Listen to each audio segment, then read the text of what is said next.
Disclaimer. This book may contain content that is considered historically inaccurate or culturally insensitive by modern standards.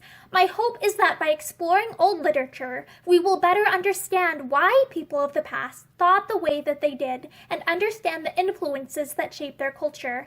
This video is not intended for young audiences. Hi, I'm Morgan, and today I'm excited to read to you from Paul Bunyan by James Stephens. The Winter of the Blue Snow.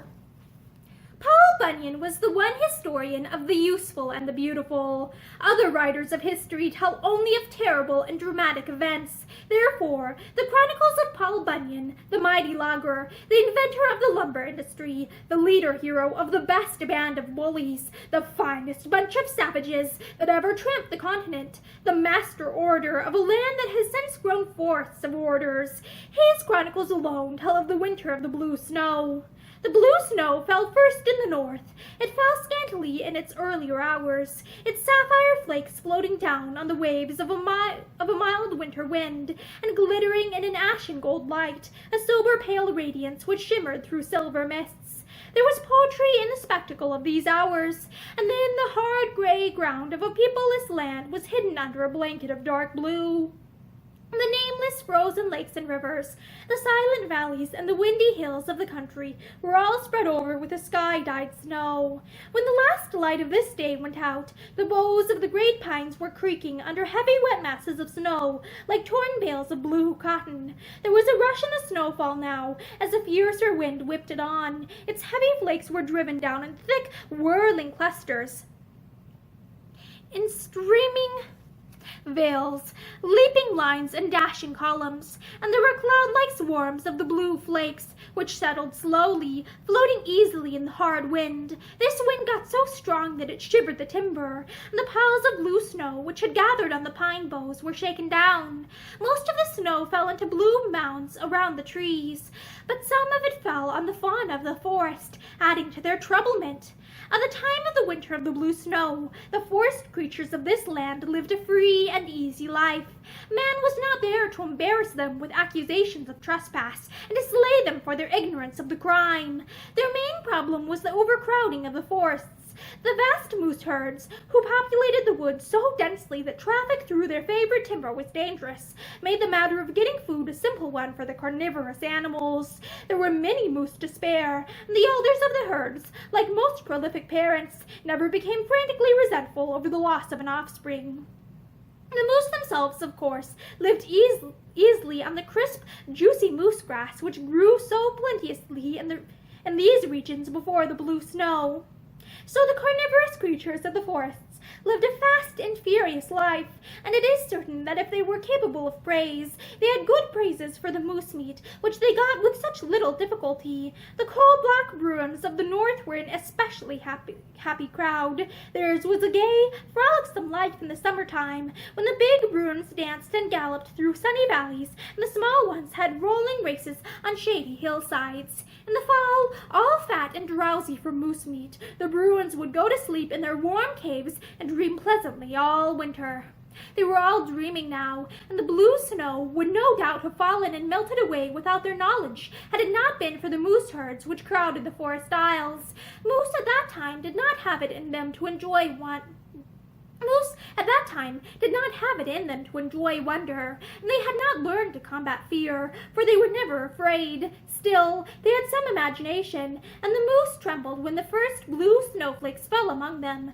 They kept up an appearance of unconcern at first, eating moose moss as usual, but they sniffed gingerly at the blue streaks in it, and they stole furtive glances at each other as they bravely ate. This strange snowfall was certainly breeding fear of it in the hearts of all the moose, but each one seemed determined to be the last one to show it. However, as the day end got near, and the wind grew more boisterous, shaking snow masses from the trees, some of the moose had fits of trembling and eye-rolling which they could not conceal.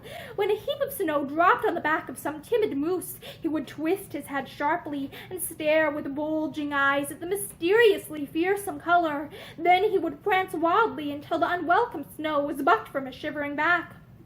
And the early shadows of evening came among the trees. The moose all had a heavy darkness of fear in their hearts. Little was needed to put them in a panic.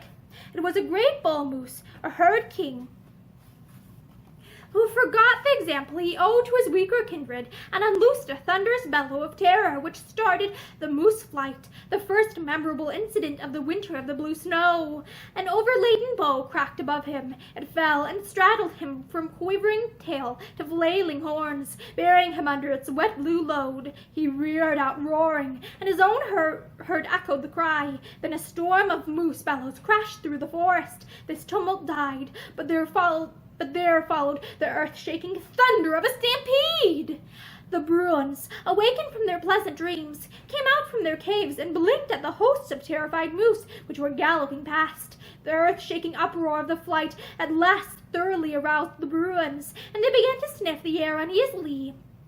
Then they noticed the blue snow, and now in front of every cave crowds of Bruins were staring down at the snow, and each Bruin was swaying heavily, lifting his front foot as he swayed to the right, and lifting his right front foot as he swayed to the left. The Bruins had no courage either, and once they had got sleep out of their heads, nearly all of them took out after the moose herds. The wind roared louder with every passing minute this night, and the flakes of the blue snow were as dense as the particles of a fog. At dawn, a blue blizzard was raging, but the fauna of the forest plunged tirelessly on, seeking a refuge of white snow. And Niagara, made faithless by the blue terror, galloped behind them. Niagara, the great moose hound, breadwinner for the student of history, Paul Bunyan, his real name, and his companion also. Paul Bunyan lived at Tanere Bay. He dwelt in a cave that was as large as 10 mammoth caves, and which had a roof loftier than any tower or spire. But this cave was none too vast for Paul Bunyan, the one man of this region, but one man as great as a city of ordinary men. His tarpaulins and blankets covered 1/4 of the cave floor. His hunting clothes, traps, and skins filled another quarter, and the rest of the space was occupied by a fireplace and his papers and books. For Paul Bunyan was a student now. There had been a time when he had gone forth in the hunting and fishing season to gather the huge supplies of provender which he required, but now his days and nights were all spent with his books. Paul Bunyan's favorite food was raw moose meat, and after he found Niagara and the tall wolf country, he no longer needed to hunt. Each night Niagara trotted out in the darkness and satisfied his own hunger. Then he carried mouthfuls of moose to the cave until he had a day's supply of meat for his master. Niagara was ever careful not to frighten the moose herds. He hunted stealthily and with quiet. The moose at night were only conscious of a dark cloud looming over them. Then numbers of the herds would disappear without painful sound. The moose, if they had thought about it, would have been only thankful to Niagara for lessening the congestion of the forests. So Paul Bunyan fared well on the moose meat which Niagara brought him, and he lived contentedly as a student in his cave at Tanere Bay. Each day he studied, and far into the night he figured. Taking a trimmed pine tree for a pencil, he would char its end in the fire, and use the cave floor for a slate. He was not long in learning all the history worth knowing, and he became as good a figurer as any man could be. Vague ambitions began to stir in his soul. After this, and he often deserted his studies to dream about them. He knew he would not spend his days forever in the cave at Tanere Bay. Somewhere in the future a great work was waiting to be done by him. Now it was only a dream, but he was sure that it would be a reality, and he came to think more and more about it. The books were opened less and less. The pine tree pencil was seldom brought from its corner. Paul Bunyan now used another pine tree, which still had its boughs. It was a young one, and he brushed his curly black beard with it as he dreamed. But he was still a contented man at the time of the winter of the blue snow, for his dreams had not yet blazed up in a desire for any certain attainment. On the first day of the blue snow, Paul Bunyan was in a particularly contented mood. He sat all that day before his fire. So charmed with drowsy thoughts was he that he did not once look out. It had been dark a long time before he rolled into his blankets. He awoke at the dawn of a day that had scarcely more light than than the night. It was cold, and he got up to throw an armful of trees on the fire. Then he saw the blue drifts which had piled up before the cave, and he saw the fog of the blue blizzard. He heard the roar of a terrific wind, too, and he knew that the storm was perilous as well as strange. But Paul Bunyan thought gladly of the blue snow, for it was a beautiful event, and the historians he liked most would write wonderful books about it.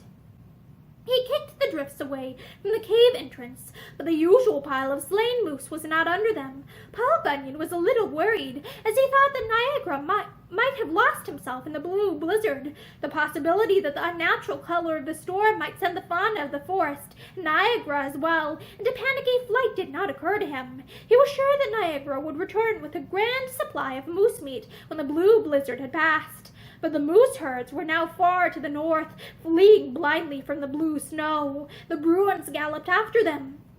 Before the day was over, Niagara had overtaken the Bruins and was gaining on the moose. At nightfall, his lunging strides had carried him far ahead of all the fauna of the forest. He galloped yet faster as he reached the blacker darkness of the Arctic winter. Now the darkness was so heavy that even his powerful eyes could not see in it. Niagara at last ran head-on into the North Pole. The terrific speed at which he was traveling threw his body whirling high in the air. When Niagara fell, he crashed through 90 feet of ice, and the polar fields cracked explosively as his struggles convulsed the waters under them. Then only mournful blasts of wind sounded in the night of the farthest north. The moose were wearied out before they reached the white Arctic, and hordes of them fell and perished in the blizzard. Many others died from fright, and only a tiny remnant of the great herd survived. Some of the Bruins reached the polar fields, and they have lived there since. Their hair had turned white from fright, and their descendants still wear that mark of fear. Others were not frightened so much, and their hair only turned gray. They did not run out of the timber, and their descendants, the silver-tipped grizzlies, still live in the northern woods. The baby Bruins were only scared out of their growth, and their black descendants now grow no larger than the cubs of Paul Bunyan's time. Being ignorant of this disaster, Paul Bunyan was comfortable enough while the blizzard lasted. He had a good store of trees on hand, and his cave was warm in the storm. He got hungry in the last days, but this emotion, or any emotion for that matter, could have but little power over him when he was dreaming, and he dreamed deeply now of great enterprises. His dreams were formless, without any substance of reality, but they had brilliant colors, and they made him very hopeful. The sun shone at last from a whitish blue sky, and the strange snow fell no more. A snapping cold was in the land, and pine boughs were bangled and brocaded with glittering blue crystals, and crusty blue snow crackled underfoot.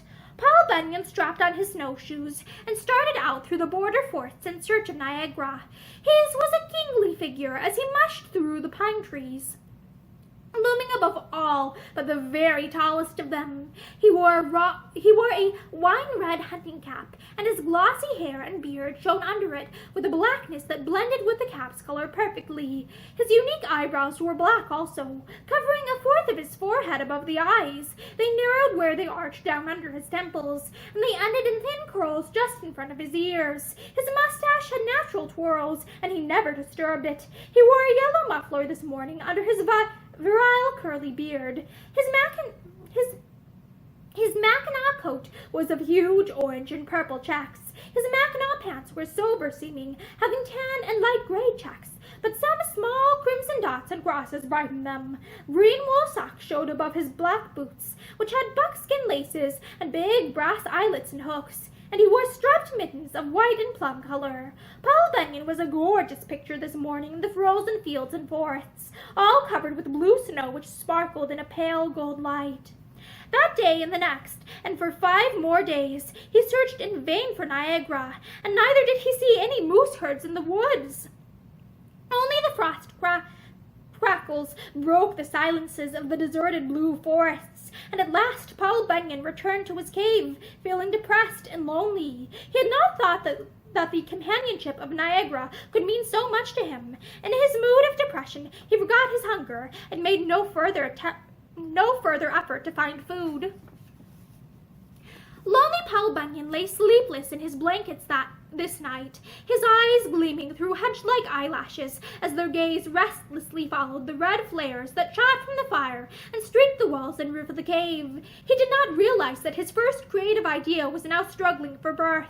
He could yet feel no shape of it. He was only conscious of an unaccustomed turmoil of mind. Wearied with rootless thought, he at last fell into a doze. But Paul Bunyan was not fated to sleep this night. A sustained crashing roar, as of the splintering of millions of timbers, brought him up suddenly. It was hushed for a short second. Then a thudding boom sounded from Tenure Bay.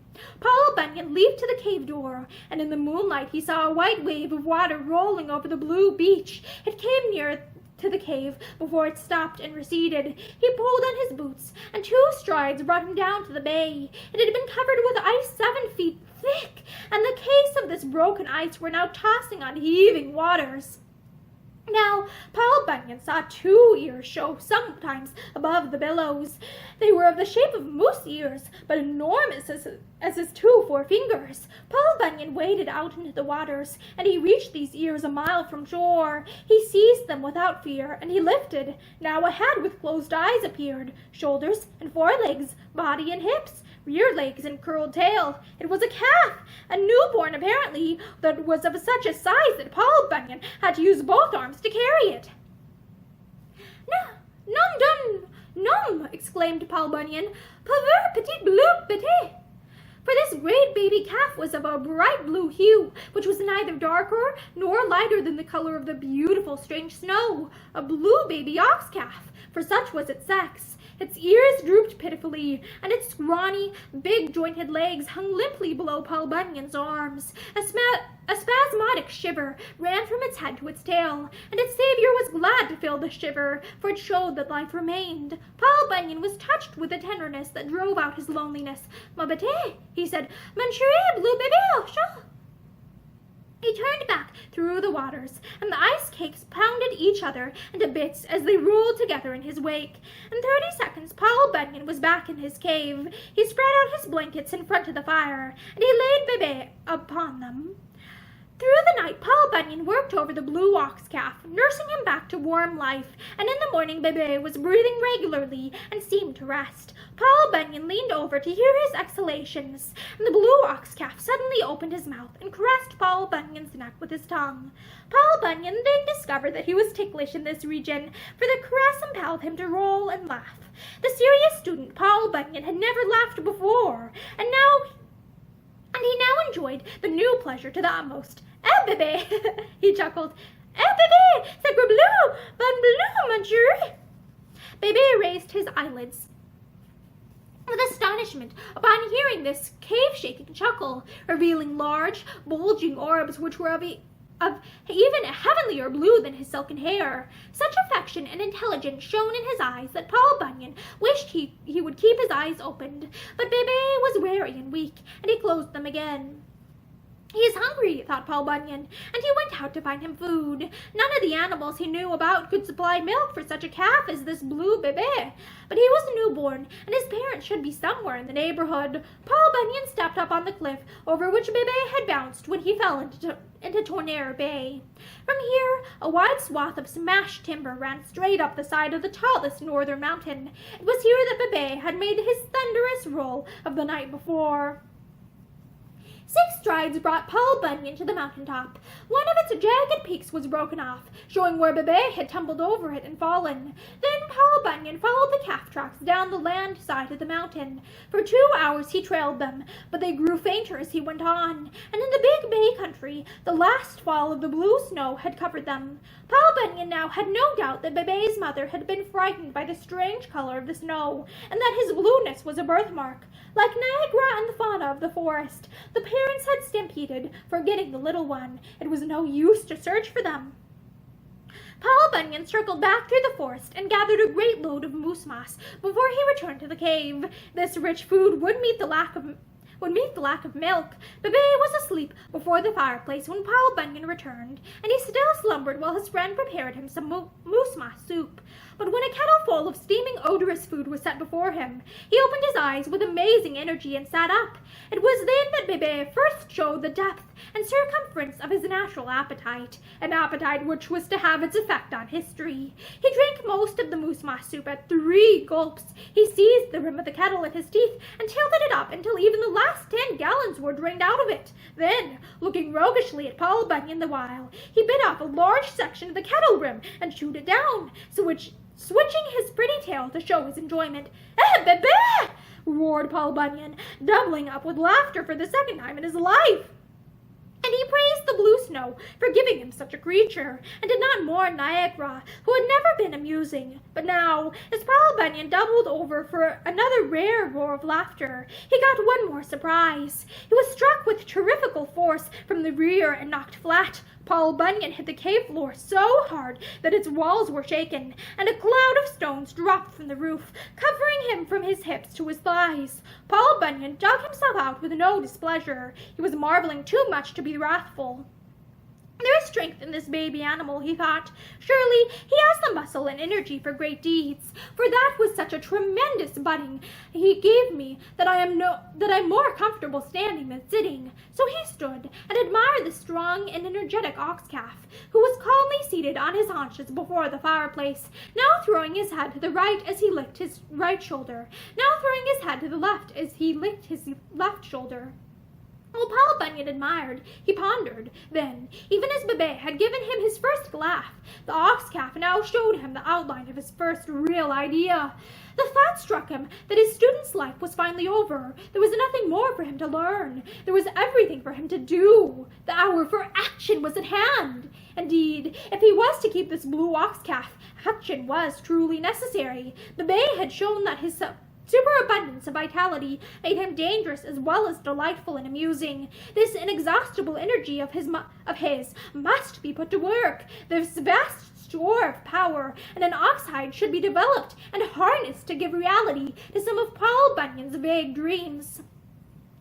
Soon the well-fed blue ox calf lay down and slept contentedly. But Paul Bunyan did not sleep. One after another, occupations, enterprises, and industries which would be worthy of his knowledge and his extraordinary mental and physical powers, and which would also offer labor great enough for Bebe when he was grown, were considered by Paul Bunyan. But nothing that he thought about satisfied him the least. Certainly he would have to invent something new, and as he thought of invention, his imagination blazed up like a fire in a dry forest. He was so unused to it that it got out of control, and its smoky flames hid his idea rather than illuminating it.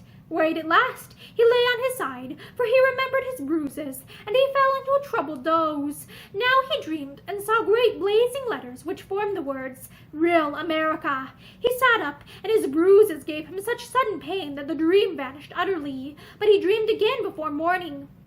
In this second dream, he saw no words, but a forest, a flame like a scythe blade sheared through the trees, and they fell. Then Paul Bunyan saw in his dream a forest of stumps, and trees were fallen among them. For many days, Paul Bunyan thought about these dreams as he gathered moose moss for Bebe, and seined fish from the bay for himself. And for many nights he tried to dream again, but his sleep was the untroubled sleep of the weary. Bebe grew wonderfully as the weeks went by, and the moose moss made him saucy as well as fat. His bulging blue eyes got a jovial look that was never to leave them. His bellow already had bass tones in it. He would paw and snort and lift his tail as vigorously as any ordinary ox 10 times his age. His chest deepened, his back widened, muscle masses began to swell and quiver under the fat of his shoulders and haunches. The drifts of the beautiful, unnatural snow melted away in streams of blue water, and the marvelous color of this historical winter vanished, but the glittering blue of Bebe's silken hair remained. His tail brush was of a darker blue. It looked like a heavily foliaged cypress bow in purple twilight, and Bebe was proud of this wonderful tail brush that belonged to him, for he would twist it from behind him and turn his head and stare at it by the hour. Now spring came, and Paul Bunyan determined to start out with his blue ox calf and try to find the meanings of his dreams. The bright, warm hours of these days gave him a tormenting physical restlessness, and his imagination ranged through 1,000 lands, playing over 1,000 activities. It was certainly the time to begin a life work. Each day, Paul Bunyan pondered his 2 dreams without finding substantial meaning in them. The first one indicated that he should go to real America, and this Paul Bunyan finally resolved to do, hoping that he would discover the work that was meant for him and the blue ox calf. He knew that he could not fare worse in that land, for few of the fun of his native country had returned with the spring, and Paul Bunyan could not live well on a fish diet. Bebe's growing appetite, too, made some move a necessity, for the blue snow had killed the moose grass, and moose moss was a dry food without nourishment in the summer.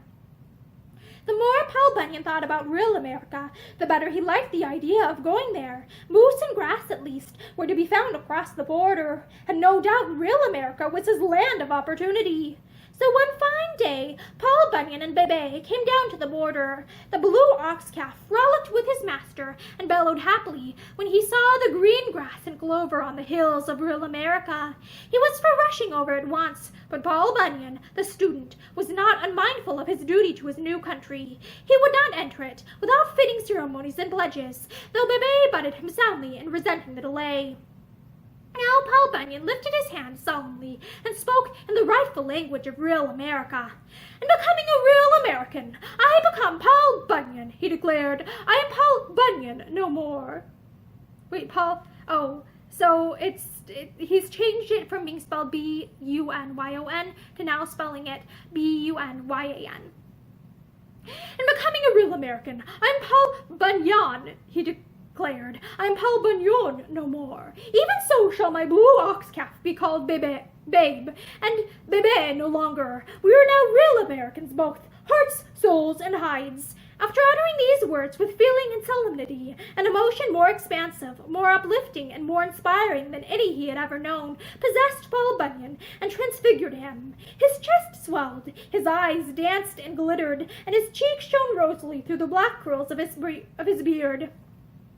"Now I'm glad of it," he roared, "by the holy old Mackinaw, and by the hell-jumping, high-tailed, fuzzy-eared, whistling old Jim Chris, and 17 slippery saints. I am proud of it, too, gloriously proud." Then he felt amazed beyond words that the simple fact of entering real America and becoming a real American could make him feel so exalted, so pure, so noble, so good, and an indomitable conquering spirit had come to him also. He now felt that he could win his weight in wildcats, that he could pull the clouds out of the sky, or chew up stones, or tell the whole world anything. "Since becoming a real American," roared Paul Bunyan, "I can look any man straight in the eye and tell him to go to hell. If I could meet a man of my own size, I'd prove this instantly. We may find such a man and celebrate our naturalization in a real American manner. We shall see. Yea, babe." Then the 2 great real Americans leaped over the border. Freedom and inspiration and uplift were in the very air of this country, and Babe and Paul Bunyan got more noble feelings in every breath. They were greatly exhilarated physically at first, and they galloped over valleys and hills without looking about them, but only breathing the soul-flushing air and roaring and bellowing their delight in it.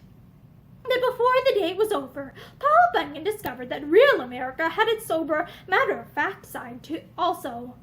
A whisper stirred in his heart. "To work! Take advantage of your opportunity!" The whisper got louder and more insistent every moment, and at last the idea it spoke possessed Paul Bunyan, and he sat down to ponder it, letting Babe graze and roll on the clover-covered hills. Now the whisper became an insistent cry. "Work! Work! Work!" Paul Bunyan looked up, and he seemed to see the word shining among the clouds. He looked down then into the vast valley, and he seemed to see, by the holy old Mackinaw, he did see the forest of his second dream, and now he knew it. His life work was to begin here. For many days and nights, Paul Bunyan pondered on the hillside before the great idea came to him. Like all great ideas, it was simple enough. Once he had thought of it, real America was covered with forests. A forest was composed of trees. A felled and trimmed tree was a log. Paul Bunyan threw aside his pine tree beard bush and jumped to his feet. Paul Bunyan threw aside his pine tree beard brush and jumped to his feet with a great shout. "What greater work could be done in real America than to make logs from trees?" he cried. "Logging! I shall invent this industry and make it the greatest one of all time. I shall become a figure as admired in history as any of the great ones I have read about." Paul Bunyan then delivered his first oration. The blue ox cap was his only listener, and this was a pity, for Paul Bunyan's first oratorical effort, inspired as it was, surely was one of his noblest ones. But we know the outline of this oration, if not the words. It dealt mainly with the logging method which he had devised in the moment, the one which he used in his first work. So he told of his plan to uproot the trees by hand, and to transport the logs over land, binding a bundle